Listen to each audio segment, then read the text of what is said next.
Friends, welcome to the polytechnic classes. और आज के लेक्चर में रेडियो एंड टेलीकम्युनिकेशन का न्यूमेरिकल को देखेंगे। ठीक है, जितने भी एग्जाम में प्रीवियस ईयर में न्यूमेरिकल आया है, साथ में एग्जाम के पहले एग्जाम में, ठीक है, वो सारा न्यूमेरिकल आज के पूरे लेक्चर में कंप्लीट करूंगा। ठीक है, तो इस वीडियो को शुरू से लास्ट तक देखिएगा। आज का वीडियो में सिर्फ न्यूमेरिकल ही चलेगा। ठीक, जितना भी एग्जाम में पूछा हुआ है, जो भी क्वेश्चन में मुझे देख रहे थे क्वेश्चन में उसमें से न्यूमेरिकल नहीं पढ़ रहा था, तो आज उसका सोल्यूशन यहाँ पर मिलेगा। ठीक है, अगर आप लोगों को जो न्यूमेरिकल क्लियर है, फॉर्मूला क्लियर है, तो उस वीडियो को स्किप करके आगे के देखिएगा। ठीक है, क्योंकि टाइम आपके पास कम है और एक ही चीज को बार बार देखने से कोई फायदा नहीं है, बहुत चीजें भी पढ़ना है आप लोगों को। ठीक है ना, तो देखिए सबसे पहले तो यूनिट 1 में तो कोई न्यूमेरिकल होता नहीं। रेडियो एंड टेलीकम्युनिकेशन का यूनिट 1 में क्या था, एम ट्रांसमीटर है। ठीक है, तो एम ट्रांसमीटर में सिर्फ आप लोग ब्लॉक डायग्राम याद करके रखिए, उसमें जो रेंज लिखवाए हैं बताए हैं वो सारा क्लियर करके रखिए। यूनिट 2 में ब्लॉक डायग्राम तो है रिसीवर का, उसके साथ में न्यूमेरिकल बहुत इंपॉर्टेंट है वहां के। ठीक है, वहां से इमेज फ्रीक्वेंसी सिग्नल, ठीक है, रिजेक्शन रेशियो, ये सब न्यूमेरिकल पूछता है। तो आज हम सारा न्यूमेरिकल कलेक्ट करके लाए हैं और बारी बारी से सबको देखेंगे। ठीक है, देखिए एक न्यूमेरिकल में ये सबसे पहला न्यूमेरिकल हम लिए हैं, सबसे इजी। ठीक है, इसमें क्या है, ऐसे with an IF of 455 kilohertz is tune to signal at 1200 kilohertz, find the image frequency and its rejection ratio. ठीक है, इतना छोटा छोटा क्वेश्चन आता है, बस आपको फॉर्मूला याद रखना है। ठीक है, न्यूमेरिकल कंप्लीट करके जाना है एग्जाम में, क्योंकि अगर न्यूमेरिकल डाल देगा तो फिर आप तो मत पूछिए, आपका नंबर 50 से ज्यादा हो जाएगा फिर। ठीक है, न्यूमेरिकल का भी कहीं भर देता, हम लोग के टाइम में क्या था, न्यूमेरिकल ही ज्यादा दे दिया था। तो न्यूमेरिकल पर कमांड रखिए। न्यूमेरिकल कैसे सोल्व किया जाता है, तो सबसे पहले चीज उसमें आपको फार्मूला याद होना चाहिए। अगर आपको फार्मूला याद है, उसके बाद उसका यूटिलाइज कैसे करें। जैसे फार्मूला तो याद होता है सबको, लेकिन क्या वैल्यू दिया हुआ है क्वेश्चन में, कैसे पुट करना है, डायरेक्ट पुट करना है कि पहले उसको कन्वर्ट करके पुट करना है, तो वो सारा हम लोग देखेंगे। ठीक है, तो सबसे पहले इस न्यूमेरिकल को सोल्व करते हैं। क्वेश्चन में क्या दिया हुआ है, IF ऑफ 455 किलोवाट, जो डेटा दिया हुआ रहता है सबसे पहले न्यूमेरिकल में हम उसको लिखते हैं। ठीक है, क्वेश्चन में क्या दिया हुआ है, IF 455 किलोहर्ट्ज दिया हुआ है। ठीक है, ये 455 किलोहर्ट्ज दे रहा है, यानी कि इसका मतलब ये AM की बात कर रहा है। 455 AM का होता है। ठीक है, ये आपको याद होना चाहिए। FM का 10.7 मेगाहर्ट्ज होता है, आप यहाँ पर लिख सकते हैं 10.7 मेगाहर्ट्ज किसका होता है, FM में। FM का IF होता है। ठीक, देखिए क्वेश्चन में क्या दिया है, इस पर ध्यान नहीं देना है, ये डेटा हमारा है 455 किलोहर्ट्ज IF दिया हुआ है। उसके बाद सिग्नल का फ्रीक्वेंसी 1200 किलोहर्ट्ज दिया हुआ है, यानी कि FS का वैल्यू 1200 किलोहर्ट्ज दिया हुआ है। ठीक है, तो क्वेश्चन में क्या पूछ रहा है, find the image frequency. Image frequency यानी कि कहीं कहीं आपको F' मिलेगा, ठीक है, या FSI, frequency of image signal. ठीक है, नाम से मैं डिनोट करने में कोई कंफ्यूजन नहीं होना चाहिए। Signal frequency FS, image frequency तो F' भी लिख सकते हैं, या फिर FSI, इसका मतलब फ्रीक्वेंसी ऑफ इमेज सिग्नल, इसको निकालना है। ठीक, दूसरा रिजेक्शन रेशियो। रिजेक्शन रेशियो को हम लोग रिजेक्शन रेशियो को अल्फा से डिनोट करते हैं, इसका वैल्यू फाइंड करना है। ठीक है, तो आपको दो डेटा दिया हुआ है और दो आपसे पूछ रहा है, तो हमें याद करना है कि इमेज फ्रीक्वेंसी का फॉर्मूला क्या होता है। सबसे पहले हमें याद होना चाहिए कि इसका FSI का फॉर्मूला क्या होता है। जब आप लोग रेडियो रिसीवर पढ़े होंगे, वहां पर इमेज फ्रीक्वेंसी आया होगा, तो इधर हम साइड में लिख देते हैं इमेज फ्रीक्वेंसी का फॉर्मूला। FSI मतलब frequency of image signal is equal to FS मतलब सिग्नल का फ्रीक्वेंसी प्लस 2 इंटू IF, यानी कि इंटरमीडिएट फ्रीक्वेंसी। ये फार्मूला आप याद रखिए इमेज फ्रीक्वेंसी निकालने के लिए। इमेज फ्रीक्वेंसी को F' से डिनोट कर सकते हैं या फिर FSI से। ठीक है, FS plus 2 into IF। IF क्या है, इंटरमीडिएट फ्रीक्वेंसी। इंटरमीडिएट फ्रीक्वेंसी आपका क्वेश्चन में दिया हुआ रहेगा, FS का वैल्यू दिया हुआ है, तो हम यहाँ से वैल्यू पुट करके हम FSI फाइंड कर सकते हैं, हमारा इसका आंसर आ जाएगा। दूसरा क्या पूछ रहा है, रिजेक्शन रेशियो। ठीक है, रिजेक्शन रेशियो को अल्फा से डिनोट करते हैं और इसका फॉर्मूला आता है alpha equal to √1 plus Q square into rho square. ठीक है, ये फॉर्मूला होता है अल्फा का, रिजेक्शन रेशियो का। ठीक है, इसको अल्फा से डिनोट करते हैं। तो ये फॉर्मूला याद रखिए। यानी कि अल्फा हमें फाइंड करना है, रिजेक्शन रेशियो फाइंड करना है, तो हमें क्यू और रो का वैल्यू फाइंड पता होना चाहिए। ठीक है, तो क्यू का वैल्यू क्या होता है? क्यू का मतलब यहाँ पर क्वालिटी फैक्टर है। ठीक है, क्वेश्चन में आपको दिया हो रहेगा क्वालिटी फैक्टर और नहीं दिया हो रहेगा तो फाइंड कर सकते हैं इस डेटा से। ठीक है, ये क्वालिटी फैक्टर। रो क्या है? रो का एक फॉर्मूला होता है एफ एस आई अपॉन में F S minus F S upon F S आई। ठीक है, ये रो का फॉर्मूला होता है। आप इस फॉर्मूला का यूज करके रो का वैल्यू निकालेंगे पहले, और जो भी रो का वैल्यू आएगा उसको हम लोग कहाँ पुट करेंगे? इसके अंदर। उसके बाद इसको कैलकुलेट करेंगे, जो आंसर आएगा वो हमारा रिजेक्शन रेशियो होगा। ठीक है, हाँ चलिए, तो सबसे पहले हमसे एफ एस आई का वैल्यू फाइंड करना है। तो एफ एस आई का फॉर्मूला भी क्या आप लोग सीखे? F S plus 2 into I F. ठीक है, एफ एस का वैल्यू कितना दिया हुआ है? एफ एस का वैल्यू देखिए, सबसे पहले तो ये यूनिट सेम होना चाहिए। अगर कोई किलोवाट मेगावाट में है तो पहले उसको कन्वर्ट करके सेम यूनिट में करना है। ऐसा नहीं कि यूनिट कुछ भी रहे उसको डायरेक्ट फॉर्मूला में पुट कर दें, तो यही गलती नहीं करना है। ठीक है, फॉर्मूला आपको याद है, उसके साथ में ये भी देखना है कि यूनिट सेम है कि नहीं। अगर ये मेगावाट में रहता है तो इसको किलोवाट में चेंज करते हैं। ठीक है, उसके बाद यहाँ पर वैल्यू पुट करेंगे। एफ एस का वैल्यू कितना है? 12 किलोवाट नहीं है, सॉरी 1200 किलोवाट है।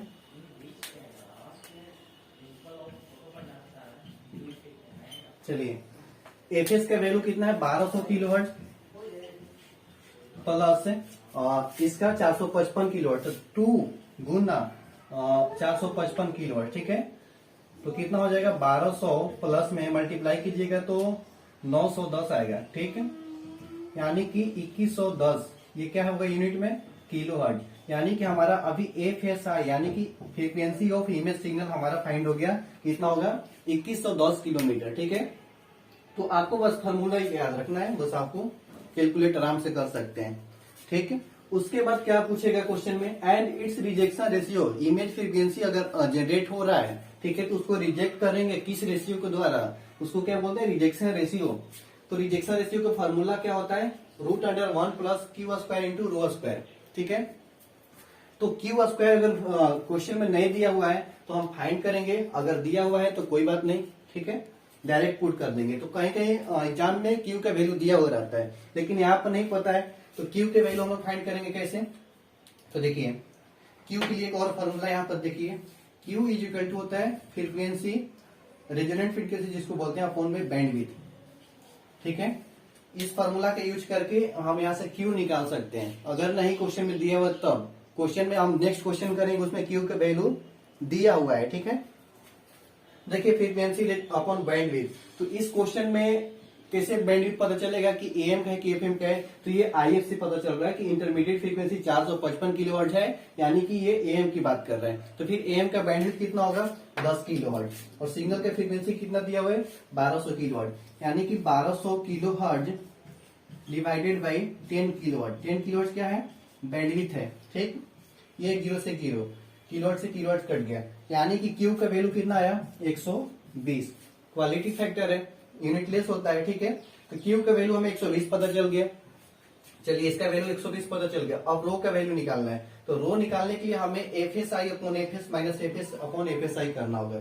ठीक है, तो सबसे पहले अब इधर रो का वैल्यू निकाल लेते हैं। देखिए, क्यू निकल गया, यहाँ पर रो निकाल लेते हैं। Rho is equal to F S I upon में F S minus F S upon में एफ एस आई, ये फॉर्मूला है। एफ एस आई के वैल्यू अभी हम लोग फाइंड किए 2110। 2110 अपॉन में कितना? एफ एस कितना है? 1200, ये 1200। ठीक, माइनस माइनस के बाद इसको प्लस पलट देना है, F S upon F S आई, यानी कि 1200 माइनस 2110। अब देखिए, यहां पर खुद से नहीं करना है, कैलकुलेटर एग्जाम में अलाउ रहता है। ठीक है, डायरेक्ट वैल्यू पुट कीजिएगा, जो भी रो का वैल्यू आएगा, ठीक है, वो वैल्यू आप लोग वहां पर कर लीजिएगा। मान लेते हैं कि इसका रो का वैल्यू तो नहीं पता है, लेकिन कुछ भी रो का वैल्यू समथिंग हम लिख देते हैं, 118 आया। ठीक है, आप लोग कर लीजिएगा। ठीक है, अभी कैलकुलेटर मेरे पास नहीं है यहाँ पर, और टाइम भी लगेगा, आप लोग कर सकते हैं कैलकुलेटर में। इसका रो का वैल्यू 118 मान लीजिए आ गया, तो फिर हम क्या करेंगे? कुछ भी आए वो वैल्यू हम पर पुट करना है। 118 मिल गया, क्यू के वैल्यू मिल गया। ठीक है। तो हमें तो अब ये रिजेक्शन रेशियो तो आराम से फाइंड कर लेंगे, क्योंकि अल्फा के वैल्यू फॉर्मूला क्या होता है, alpha is equal to root under 1 plus Q square into rho square. ठीक है, 1 प्लस क्यू के वैल्यू अभी कितना मिला 120। ठीक है, 120 का स्क्वायर यहां पर करेंगे इंटू रो का 118 या 118 का स्क्वायर करेंगे। ठीक है, जो भी वैल्यू आएगा इसको कैलकुलेटर में सोल्व करना है, जो भी वैल्यू आएगा वो अल्फा के वैल्यू आएगा। ठीक है, अल्फा बराबर कुछ भी आए वो अल्फा के वैल्यू होगा। ठीक है, मान लेते हैं कि 420 आ गया। हम एग्जैक्ट आंसर नहीं दे रहे हैं, आप लोग इसको कैलकुलेटर में करके यहाँ पर लिखिएगा। ठीक है, हम अभी फास्ट कैलकुलेशन करने के चक्कर में हम कुछ भी मान ले रहे हैं। ठीक है, अल्फा का वैल्यू 420 आ गया। ठीक, तो ये रिजेक्शन रेशियो में पता चला कि अगर 2110 किलोहर्ट्ज पर इमेज फ्रीक्वेंसी हमारा जनरेट हो रहा था, उसको रिजेक्ट करने के लिए हमें 420 रिजेक्शन रेशियो चाहिए। ठीक है, हाँ।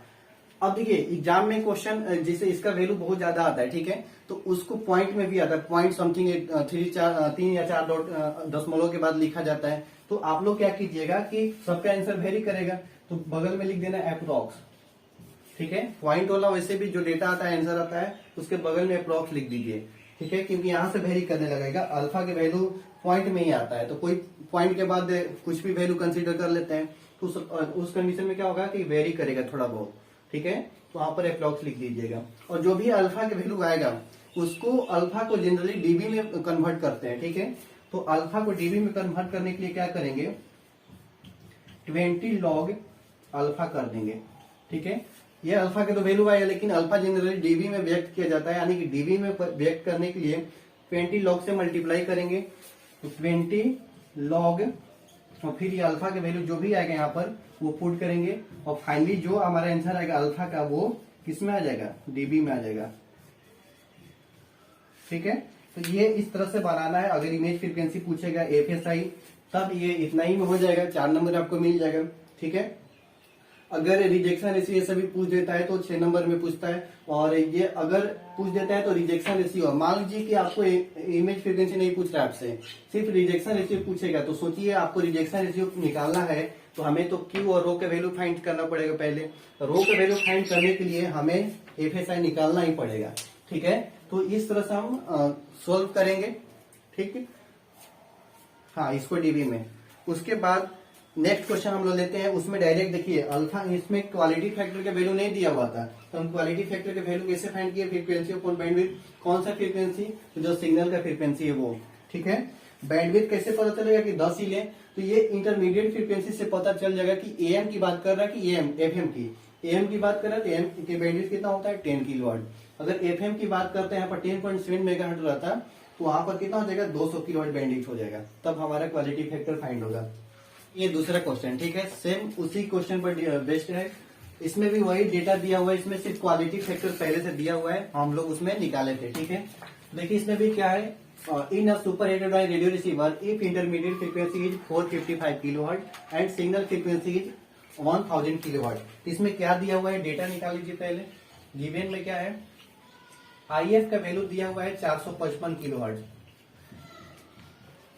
ठीक है, और सिग्नल का फ्रीक्वेंसी कितना है 1000 किलोहर्ट्ज।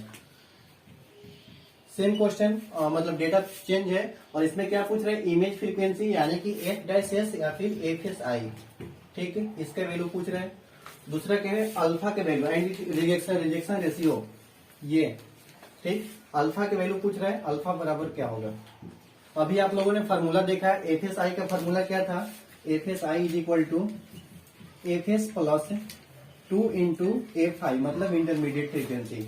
ठीक है, तो यहाँ से तो वैल्यू कैलकुलेट हो जाएगा। FS का वैल्यू कितना दिया हुआ है 1000, IF का वैल्यू 455 किलोवाट, दोनों के यूनिट सेम है तो हम डायरेक्ट अब पुट करेंगे। ठीक है, FS का वैल्यू 1000 है plus 2 into intermediate frequency 455 kilowatt है, 455 किलोवाट। इसका आंसर कितना आएगा 1000 प्लस 910 आएगा, इसका मतलब कि 1910 किलोहर्ट्ज सिग्नल एफएसआई के वैल्यू आया इमेज फ्रीक्वेंसी का। ठीक है, अब हमें क्या फाइंड करना है, अब हमें फाइंड करना है अल्फा के वैल्यू। तो अल्फा के वैल्यू फाइंड करने के लिए सबसे पहले तो आपके पास क्यू का वैल्यू होना चाहिए और रो का वैल्यू होना चाहिए, ये रो स्क्वायर। फॉर्मूला याद होगा तो समझ में आ रहा होगा कि अल्फा इज इक्वल टू क्या होता है 1 plus Q square into rho square. Q क्या है, क्वालिटी फैक्टर है। तो देखिए यहाँ पर क्वालिटी फैक्टर आगे दे दिया है 100, यहाँ पर हम नहीं लिखे, क्यू का वैल्यू भी दे दिया है 100, ठीक है। तो क्यू का वैल्यू पता है, अब रो का वैल्यू पता नहीं है, तो रो का वैल्यू फाइंड करने के लिए वो फॉर्मूला यूज करेंगे F S I upon F S minus F S upon F S आई, ठीक है। तो एफ एस आई का वैल्यू अभी फाइंड किए, कितना है 1910 बटा में 1000 माइनस 1000 बटा 1910। इसके वैल्यू कैलकुलेटर में फाइंड कर लेंगे, कितना होगा कैलकुलेट कर लेंगे। उसके बाद जो भी वैल्यू आएगा रो का, ठीक है, वो डायरेक्ट इसके अंदर पुट करेंगे और अल्फा के वैल्यू जो भी आएगा, ठीक है, उसको फिर डीबी में कन्वर्ट करेंगे। डीबी में कन्वर्ट करने के लिए क्या पता है, अल्फा अगर डीबी में कन्वर्ट करना होगा तो 20 लॉग, यहाँ पर अल्फा की वैल्यू पुट कर देंगे, जो आंसर आएगा वो डीबी में हो जाएगा, ठीक है। पॉइंट वाला जो भी आंसर आता है बगल में अप्रॉक्स लिख देंगे, इतना आपको करना है, ठीक है। ये आप लोग कर लीजिएगा, ठीक। इसमें देखिए क्वालिटी फैक्टर 100 दिया हुआ है, पिछले क्वेश्चन में क्या था नहीं दिया हुआ था, तो वहां पर हम लोग फाइंड किए थे, यहाँ पर भी फाइंड कर सकते हैं। फॉर्मूला आपको हम क्या बताएं, क्यू इज इक्वल टू क्या बताएं, फ्रीक्वेंसी अपॉन बैंडविड्थ। फ्रीक्वेंसी कितना दिया हुआ है 1000 किलोहर्ट्ज। देखिए फ्रीक्वेंसी के वैल्यू 1000 था और बैंडविड्थ पूछ रहा था, किसका बैंडविड्थ, तो एएम का बैंडविड्थ। कैसे पता चल रहा है, तो इंटरमीडिएट फ्रीक्वेंसी से। इंटरमीडिएट फ्रीक्वेंसी 455 किलोहर्ट्ज दिया हुआ है, यानी कि एएम की बात कर रहा है, और एएम का बैंडविड्थ कितना होता है 10। किलोहर्ट्ज से किलोहर्ट्ज कैंसिल, या 0 कैंसिल, कितना आया क्वालिटी फैक्टर 10 100। देखिए और पहले से भी 100 दिया हुआ था, तो दे या फिर ना दे कोई टेंशन वाली बात नहीं है, हम लोग फाइंड कर सकते हैं। ये था image frequency and rejection ratio का न्यूमेरिकल, और जो भी क्वेश्चन आएगा सारा इसी पर बेस्ड आएगा, डेटा दिया हुआ रहेगा, सिर्फ आपको फार्मूला याद रखना है, और दूसरा बात यह याद रखना है कि यूनिट सेम होना चाहिए। उसके बाद इसको हम लोग कैलकुलेट कर लेंगे, ठीक। अब देखिए ये नेक्स्ट क्वेश्चन है एंटीना से रिलेटेड है, और ये क्वेश्चन पूछा हुआ है प्रीवियस ईयर में।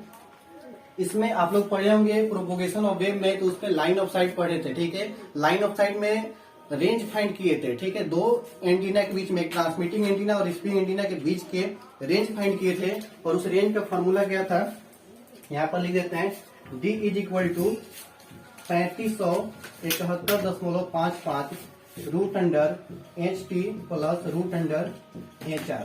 ये फॉर्मूला था और ये मीटर में था, और किलोमीटर में करना है तो कुछ नहीं, पॉइंट को यहाँ पर शिफ्ट कर देंगे, ठीक है। ये फॉर्मूला आप लोग फाइंड किए थे प्रोपोगेशन ऑफ वेव जब पढ़े थे लाइन ऑफ साइट में, ठीक है, दो एंटीना के बीच का रेंज, ठीक है, ये फॉर्मूला। और इसी फॉर्मूला को बेस्ड ये न्यूमेरिकल पूछता है आपसे। देखिए इसमें क्या क्या दिया हुआ है, the antenna of A TV transmitter यानी कि हाइट ऑफ ट्रांसमिटिंग एंटीना। यहाँ पर HT का मतलब क्या होगा, हाइट ऑफ ट्रांसमिटिंग एंटीना, ठीक है, और HR का मतलब क्या होगा, height of receiving antenna.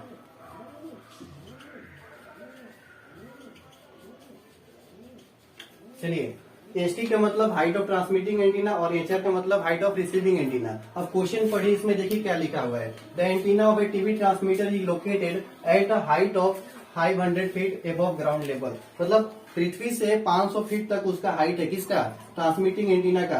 Transmitting antenna का हाइट को हम किससे डिनोट करते हैं, HT से, यानी कि क्या दिया हुआ है, HT का वैल्यू मिल गया हमें, कितना है 500 फीट, ठीक है। उसके बाद देखिए calculate the distance over which direct रे कवरेज। डायरेक्ट रे कवरेज करने का मतलब क्या हुआ कि अगर ये ट्रांसमिटिंग एंटीना है और ये रिसीविंग, दोनों के बीच में डायरेक्ट रे बनना चाहिए, मतलब कि लाइन ऑफ साइट का कॉन्सेप्ट आ रहा है यहाँ पर, ठीक है। तो आपसे घुमा फिरा के वही रेंज फाइंड करने के लिए बोल रहा है, ठीक है। डायरेक्ट रे coverage is possible if the height of receiving antenna is 30 feet, यानी कि हाइट ऑफ रिसीविंग एंटीना कहने का मतलब HR की वैल्यू दिया हुआ है, और HR की वैल्यू कितना है 30 फीट। चलिए दो डेटा दिया हुआ है, पूछ कह रहे डायरेक्ट रे coverage, calculate the distance over which direct रे कवरेज। कहने का मतलब अगर ये ट्रांसमिटिंग एंटीना और रिसीविंग एंटीना के दोनों के बीच के जो डायरेक्ट रे बन रहा है, बीच में कोई मतलब ऑब्जेक्ट नहीं आ रहा है, यानी कि लाइन ऑफ साइट यहाँ पर हो रहा है, उसके बीच का डिस्टेंस फाइंड करना है। और डिस्टेंस के लिए फॉर्मूला क्या है, 3571.55 root under HT plus HR, ठीक है। अब देखिए यहाँ पर थोड़ा सा ध्यान देना है, डायरेक्ट वैल्यू नहीं पुट करना है, HT के वैल्यू HR के वैल्यू 530 मिल गया तो डायरेक्ट यहाँ पुट कर देंगे तो आंसर नहीं आ जाएगा, ठीक है। सबसे पहले देखना है कि ये फॉर्मूला मीटर में है और हमारा ट्रांसमिटिंग एंटीना का हाइट और रिसीविंग एंटीना का हाइट दोनों फीट में दिया हुआ है, तो सबसे पहले फीट से मीटर में कन्वर्ट करना है। ठीक है, दोनों को फीट से मीटर में कन्वर्ट करना है सबसे पहले। तो देखिए क्या करना है, अगर फीट से मीटर में कन्वर्ट करना है तो जो भी डेटा दिया हुआ है उसमें 3/10 से गुना कर देंगे, वो आ जाएगा मीटर में। ठीक है, अगर फीट से मीटर में कन्वर्ट करना है तो 3/10 से मल्टीप्लाई कर देंगे, वो मीटर में आ जाएगा। तो 500 गुना 3/10, एक जीरो से जीरो कट गया, और कितना हुआ मल्टीप्लाई कीजिए 150, ये 150 मीटर में आ गया। उसके बाद 30 फीट को कन्वर्ट करना है मीटर में, तो क्या करेंगे 30 गुना 3/10, और ये एक जीरो से जीरो कट गया, ये कितना आया 9 मीटर। अब दोनों का हाइट किस में आ गया, मीटर में आ गया। और देखिए फॉर्मूला क्या है, मीटर में। अब हम यहाँ पर वैल्यू पुट करेंगे, जो मीटर का वैल्यू आया एसटी का 150 मीटर और एचआर का 9 मीटर, ये दोनों वैल्यू यहाँ पर पुट करेंगे, उसके बाद कैलकुलेट करेंगे। ठीक है, चलिए ये 3/10 कैसे है थोड़ा सा देख लीजिए, रट जाइएगा तो याद नहीं होगा, बाद में भूल जाएगा, लेकिन आप कंसेप्ट से देखिए। फीट को मीटर में करना है तो आप लोग भी जानते हैं कि अगर 1 फीट है तो उसमें कितना इंच होता है, 12 इंच होता है। सबसे पहले मीटर में नहीं, फीट को इंच में, 1 फीट बराबर 12 इंच होता है। 1 इंच में 2.5 सेंटीमीटर होता है। ठीक है, 1 इंच में 2.5 सेंटीमीटर, तो 12 इंच में तो 12 गुना 2.5 सेंटीमीटर, यानी कि 12 गुना 2.5, मतलब तो कितना हो जाएगा 30 सेंटीमीटर। 1 इंच में, 1 इंच में कितना, यहाँ पर लिख लीजिएगा 2.54 सेंटीमीटर होता है, लेकिन 2.5, ठीक है 5/4 है तो 5 मान के चलिए। तो 1 इंच में 2.5 सेंटीमीटर, तो 12 इंच में 12 गुना 2.5 यानी कि 30 सेंटीमीटर। अब सेंटीमीटर को मीटर में करना है तो क्या करेंगे, 100 से भागा कर देंगे। ठीक है, ये किस में आ जाएगा, मीटर में आ जाएगा। और देखिए यहाँ से 3/10, यानी कि 1 फीट को जब मीटर में करना है तो 3/10 से मल्टीप्लाई करेंगे। तो अब आप लोग क्या कीजिएगा, जो भी डेटा दिया होगा फीट में, उसको क्या करना है मीटर में, और मीटर में करने के बाद डायरेक्ट इस फार्मूला में पुट कर देना है 3571.55 रूट अंडर एसटी। अब एसटी का वैल्यू क्या, मीटर वाला कितना आया था 150 प्लस एचआर का वैल्यू कितना आया था 9। ठीक है, ये हो गया। अब क्या करेंगे, कैलकुलेटर में एक स्टेप और आगे बढ़ेंगे, 3571.55 और एसटी का ये 150 का रूट निकालेंगे कैलकुलेटर से। ठीक है, 12 के 144 होता है, तो 12 दशमलव समथिंग आएगा, और 9 का 3 आप लोग कर लीजिएगा। ठीक है, 12 से ज्यादा ही आएगा। और इसको पहले ऐड करेंगे, कितना होगा 3571.55 गुना 12 3 15.24। ठीक है, और इसको मल्टीप्लाई करके जो भी आंसर आएगा वो डी का वैल्यू निकल जाएगा। और याद रखिएगा इसको मीटर में लिखना है। ठीक है, जो भी वैल्यू आएगा वो किस में होगा, मीटर में होगा, क्योंकि यहाँ पर वैल्यू क्या पुट किया है, मीटर वाला। अगर आपसे किलोमीटर में पूछेगा तो कुछ नहीं करना, फिर 1000 से डिवाइड कर देना है, वो हो गया किलोमीटर में। ठीक है, तो इस तरह से अगर क्वेश्चन आता है height of transmitting antenna, receiving antenna feet में दिया हो रहेगा, तो आपको डायरेक्ट नहीं पुट करना है। ठीक है, क्या करना है, सबसे पहले मीटर में कन्वर्ट करना है। मीटर में कन्वर्ट करने के बाद इसको वैल्यू को पुट करना है, उसके बाद इसका कैलकुलेशन करना है। ठीक है, तो ये बात याद रखिएगा।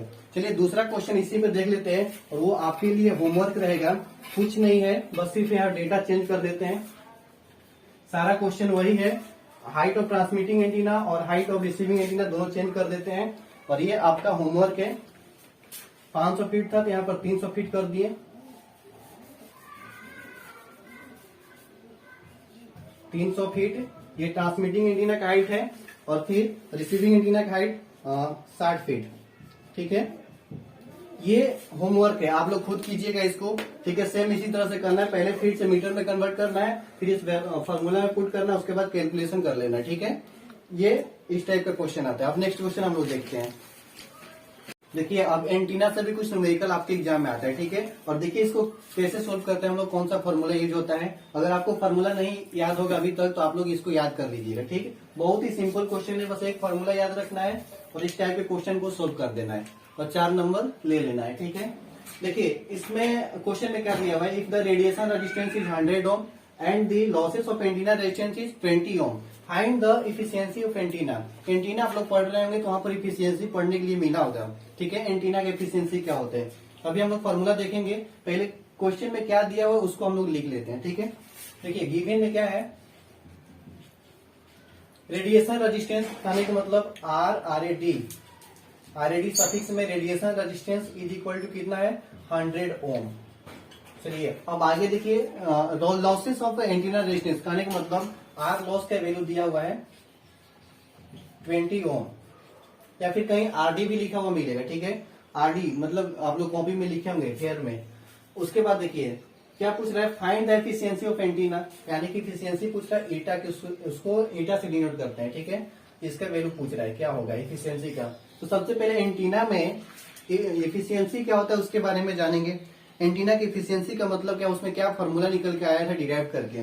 तो देखिए कोई भी एंटीना है, ये मान लीजिए कि एंटीना है, तो इसका इफिशियंसी कैसे पता चलेगा। अगर इसका कोई किसी का क्षमता निकालना होता है, यानी कि उसके पास टोटल कितना क्षमता है और कितना वो डिलीवर कर रहा है। सेम उसी तरह से अगर ये एंटीना है, एंटीना मान लीजिए कि रेडिएशन पैटर्न इसका इस तरह से है, मतलब पावर को इतना दूर तक वो रेडिएट कर सकता है, लेकिन उसके पास इस पावर का वैल्यू क्या है, मान लीजिए कि 20 वाट, ठीक है। रेडिएटेड पावर कितना है 20 वाट, मतलब कि 20 वाट वो पावर को रेडिएट कर रहा है, लेकिन हम इसके इनपुट में दे रहे हैं 25 वाट, ठीक है। इनपुट में 25 दे रहे हैं, लेकिन वो पावर को रेडिएट कर रहा है 20 वाट, यानी कि 5 वाट पावर कहीं लॉस हो रहा है, ठीक है। यानी कि इफिशियंसी इसका क्या होगा, इफिशियंसी इक्वल टू क्या पता चला कि रेडिएटेड पावर अपॉन में total power, radiated power upon में टोटल पावर, ये इफिशियंसी का फॉर्मूला होता है। मतलब हम इसको दिए 25 वाट एंटीना को, लेकिन ये पावर को रेडिएट कितना कर रहा है 20 वाट। 5 वाट क्या हो जा रहा है, इसमें लॉस हो जा रहा है। क्यों लॉस हो रहा है, यानी कि इसमें कुछ रेजिस्टेंस हो रहा है, ठीक है। कुछ रेजिस्टेंस का वैल्यू है, इसलिए उसमें लॉस हो जा रहा है। यानी कि जितना कोई भी चीज आइडियल नहीं होता है, ऐसा नहीं, कोई भी ऐसा एंटीना नहीं होगा कि जो 25 वाट देंगे तो 25 वाट वो ट्रांसफर कर देगा, ऐसा कभी नहीं होगा। कुछ ना कुछ उसमें लॉसेस होगा, ठीक है। तो देखिए इसका एफिशिएंसी का फॉर्मूला तो पता चल गया, रेडिएटेड पावर बटा टोटल पावर, मतलब कि जितना हम पावर दे रहे हैं उसमें से कितना वो रेडिएट कर रहा है, उन दोनों का रेशियो हमें क्या बताता है, इसका एफिशिएंसी को ईटा से डिनोट करते हैं, ठीक है। सॉरी। उसके बाद देखिए रेडिएट पावर है तो लॉस क्यों हो रहा है, तो रेजिस्टेंस की वजह से। अब हम लोग इस पावर को, ठीक है, इस पावर को हम लोग रेजिस्टेंस के फॉर्म में लिखते हैं। तो सबसे पहले इसको देखिए P इज इक्वल टू, आप लोग जानते हैं क्या होता है, VI। P is equal to VI और V का वैल्यू IR, यानी कि P इज इक्वल टू एक और फॉर्मूला जानते हैं I स्क्वायर इंटू R, ठीक है। ये पावर का फॉर्मूला रेजिस्टेंस के टर्म में। अब यहाँ पर हम पुट करेंगे रेडिएटेड पावर, मतलब कि उसका हम लिख सकते हैं efficiency is equal to I square into radiated resistance. Same वही बात है, बस इसको करंट और रेजिस्टेंस के टर्म में लिखे हैं, वो पावर ही है, ठीक है। नीचे क्या है, टोटल पावर। तो टोटल पावर कितना होगा जो हम इसको दे रहे हैं, ठीक है। यानी कि देखिए अभी क्या बताएं कि इधर 25 वाट 20 वाट ट्रांसफर किया, इधर 25 हम लोग इसको दिए थे, लेकिन इसमें लॉस कितना होता है, कैसे पता चल रहा है, 25 माइनस 20 करेंगे तो 5 वाट का पावर लॉस हो रहा है, ठीक है। पावर 5 वाट का लॉस हो रहा है, कैसे पता चल रहा है, हम इसके इनपुट में दे रहे हैं 25, ट्रांसफर कर रहा है 20, यानी कि 5 वाट का पावर इसमें लॉस कर गया, ठीक है। तो हम लोग ये भी तो बोल सकते हैं कि जितना पावर ट्रांसमिट कर रहा है वो तो पता है, और जितना लॉस कर रहा है, यानी कि टोटल इनपुट कितना दे रहे हैं, इन दोनों का सम दे रहे हैं। यानी कि रेडिएटेड पावर प्लस में लॉसेज पावर, दोनों का पावर ऐड कर देंगे तो हमें पता चल जाएगा कि इनपुट पावर यानी कि टोटल पावर कितना था। तो टोटल पावर को हम लोग इस तरह से लिख सकते हैं कि I square into RRAT, radiated power plus में लॉसेज पावर, ठीक है, R लॉस। लाइट आ गया सर, कट गया, ठीक है। देखिए अभी हम इसमें क्या बताए, रेडिएटेड पावर मतलब कि I स्क्वायर R, ठीक है। I स्क्वायर R मतलब पावर है, ये रेडिएटेड पावर हो गया। टोटल पावर कितना दे रहे हैं, तो जितना पावर ये ट्रांसमिट कर रहा है, ठीक है, डिलीवर कर रहा है, और उसके साथ में जितना पावर लॉस कर रहा है, दोनों हमको सम दे रहे हैं।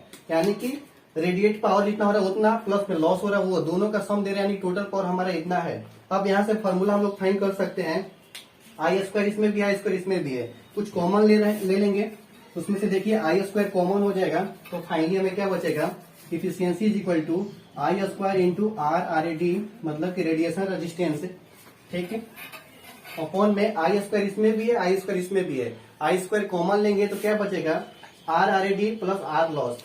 यहाँ पर हम लिख सकते हैं I स्क्वायर कॉमन लिए तो क्या आया, RRAD प्लस में R लॉस, देखिए, ठीक है। अब ये I स्क्वायर से I स्क्वायर कट गया, अब क्या बचा, इफिशियंसी का फॉर्मूला किसके टर्म में, रेजिस्टेंस के टर्म में क्या बचा, RRD प्लस में RRD plus R loss.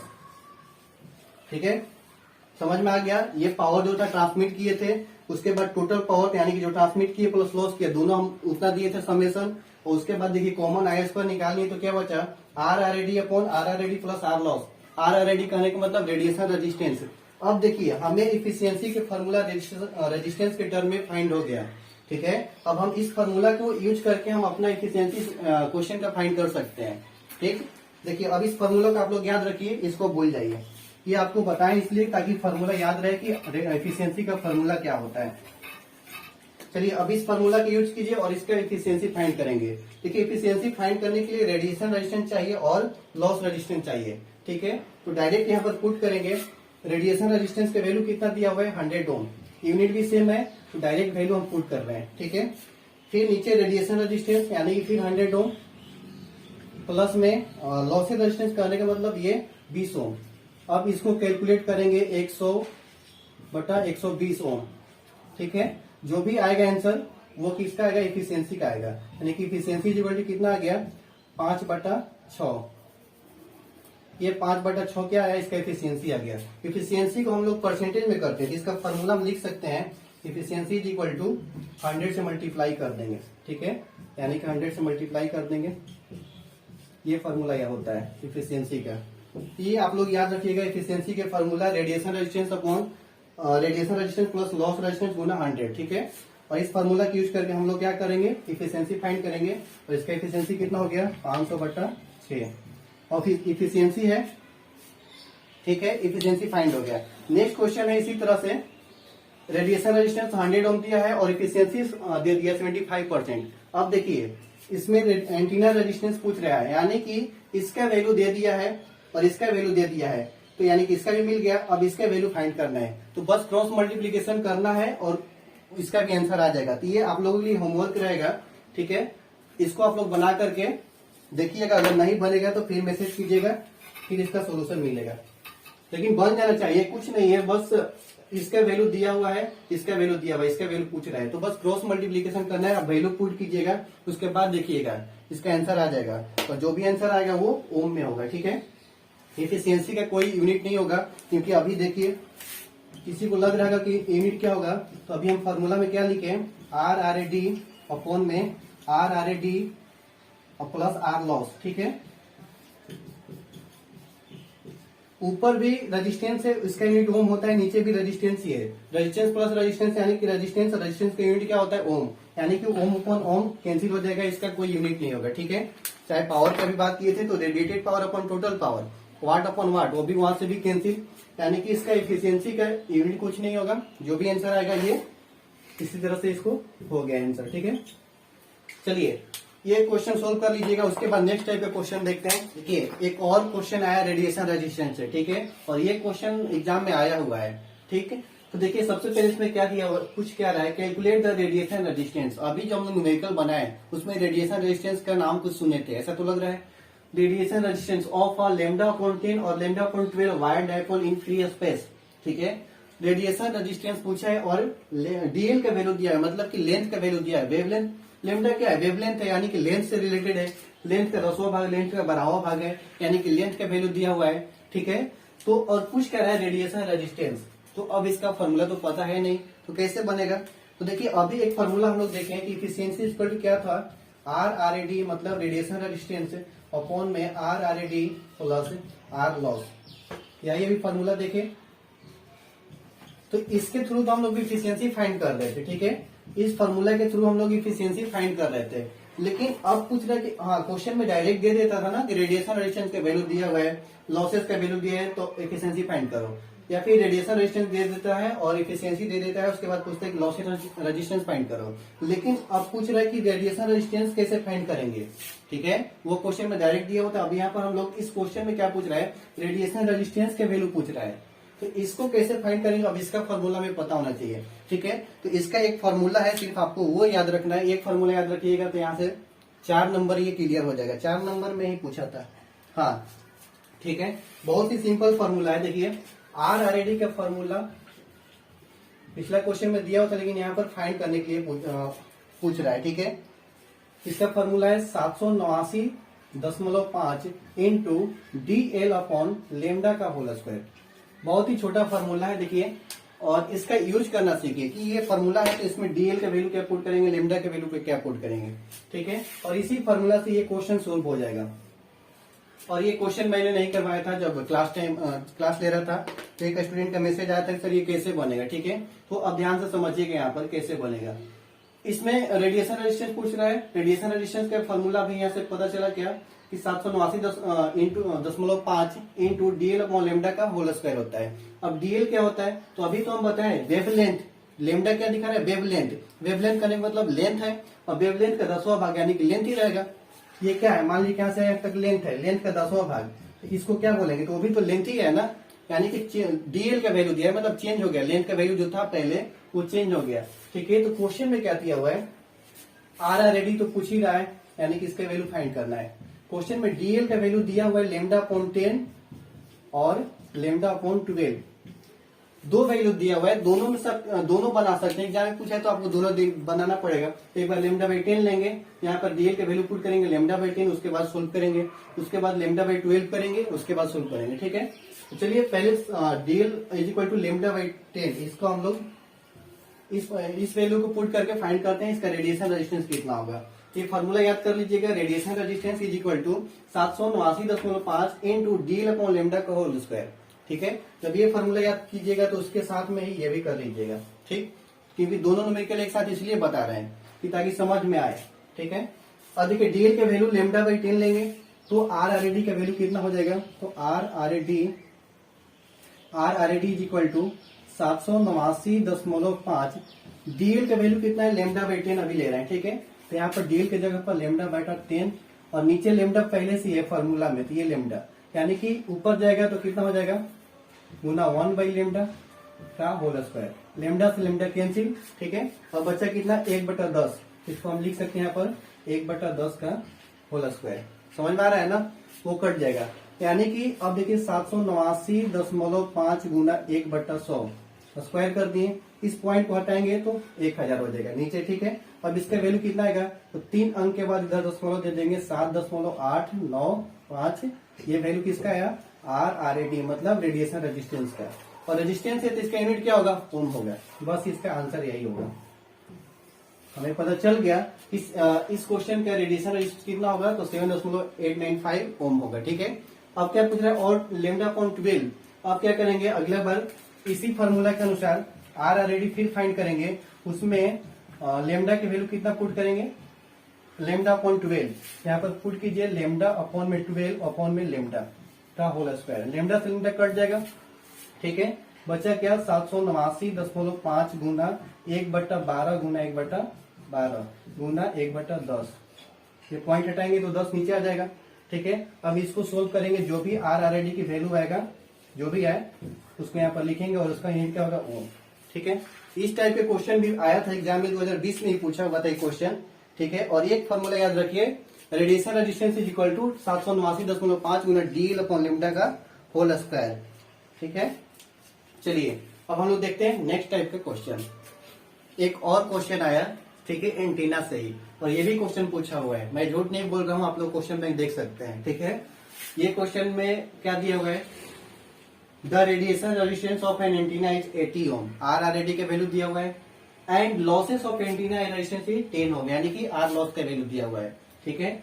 What is it's directivity if it's power gain is 20 वाट। क्या क्या दिया हुआ, पहले गिवन हम लोग लिख लेते हैं, ठीक है। उसके बाद डायरेक्टिविटी फाइंड करना है। डायरेक्टिविटी कैसे फाइंड करेंगे वो भी देख लेंगे।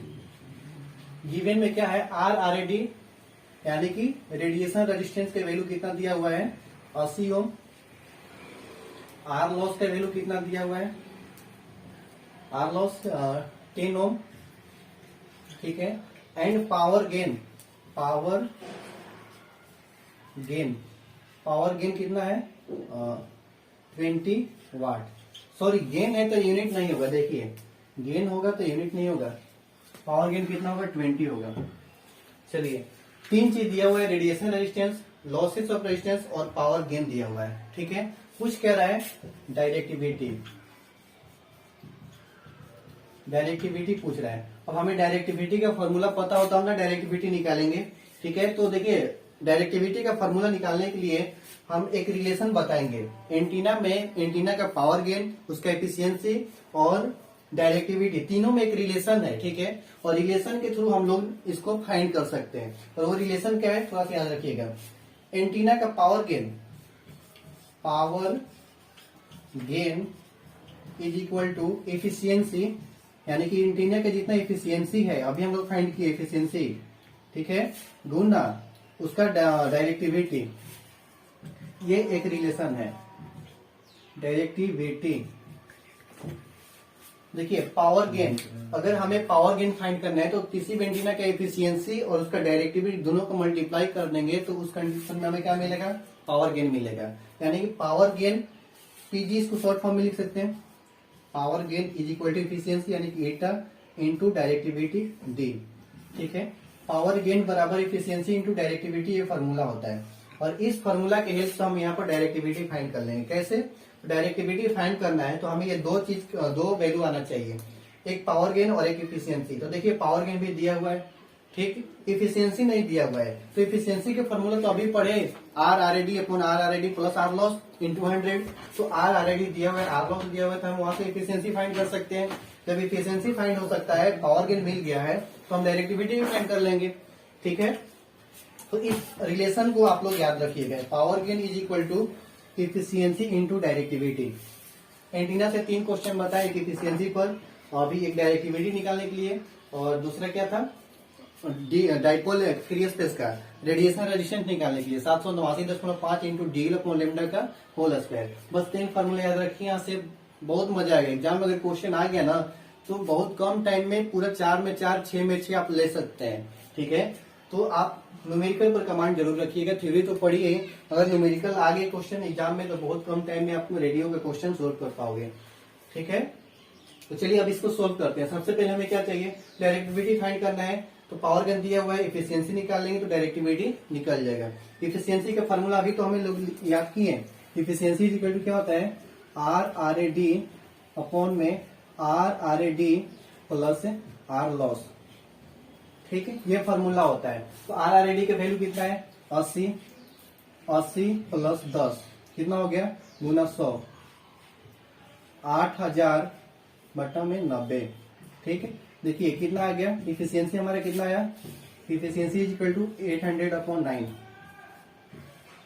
ये इफिशियंसी आया, ठीक। उसके बाद इफिशियंसी मिल गया, पावर गेन मिल गया, तो डायरेक्टिविटी फाइंड करना है। तो डायरेक्टिविटी इज इक्वल टू हम लिख सकते हैं ना, ये मल्टीप्लाई में तो इधर आएगा तो डिवाइड में, यहाँ पर लिख सकते हैं directivity is equal to power gain upon में इफिशियंसी। यहाँ से देखिए डायरेक्टिविटी फाइंड करने के मल्टीप्लाई में इधर आएगा तो डिवाइड में, पावर गेन कितना दिया हुआ है 20, इफिशियंसी कितना है 800 अपॉन 9, 800 अपॉन में 9। इसको सोल्व कीजिएगा तो 20 गुना 9 हो जाएगा, नीचे 800 बचेगा, ठीक है।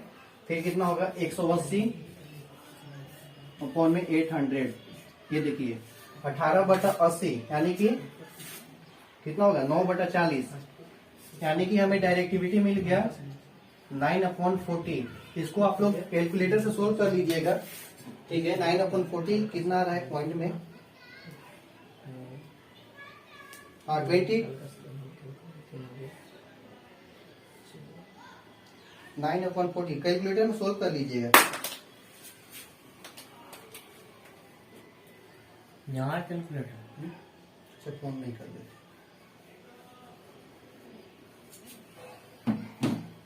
देखिए लगभग 0.094 इस तरह से आएगा, ठीक है। ये डायरेक्टिविटी आपका फाइंड हो गया। अगर ऐसा क्वेश्चन आता है, पावर गेन भी दे देगा, रेडिएशन रेजिस्टेंस दे देगा, फिर डायरेक्ट इफिशियंसी भी दे सकता है। अगर क्वेश्चन को इजी बनाना चाहे तो डायरेक्ट इफिशियंसी दे देगा, उसके बाद पावर गेन दे देगा, पूछेगा डायरेक्टिविटी। अगर आपको ये रिलेशन याद है, power gain is equal to efficiency to directivity, तो आप यहाँ से डायरेक्टिविटी इजीली फाइंड कर सकते हैं, ठीक है। तो ये था एंटीना से क्वेश्चन, ठीक। अब हम लोग दूसरा टॉपिक से, दूसरा यूनिट से देखेंगे क्वेश्चन और क्या क्या पूछता है एग्जाम में, ठीक है। अभी तक हम लोग जितना क्वेश्चन देखे, ठीक है, सारा इंपॉर्टेंट है। आपको एग्जाम में जाने से पहले सारा क्वेश्चन किसी भी कंडीशन में करके जाना है, ठीक है। अभी क्वेश्चन खत्म नहीं हुआ है, ठीक है ना। अभी कुछ और क्वेश्चन है जो मैं नेक्स्ट लेक्चर में उसको अपलोड करूंगा, क्योंकि ज्यादा वीडियो लंबा हो जाएगा। ठीक है, तो नेक्स्ट जो भी क्वेश्चन बच रहा है, जितना ही बच रहा है सारा हम कलेक्ट करके फिर लाएंगे और फिर एक दिन में उसको क्लियर कर देंगे। ठीक, तो आज के लिए इतना ही, मिलते हैं नेक्स्ट क्लास में।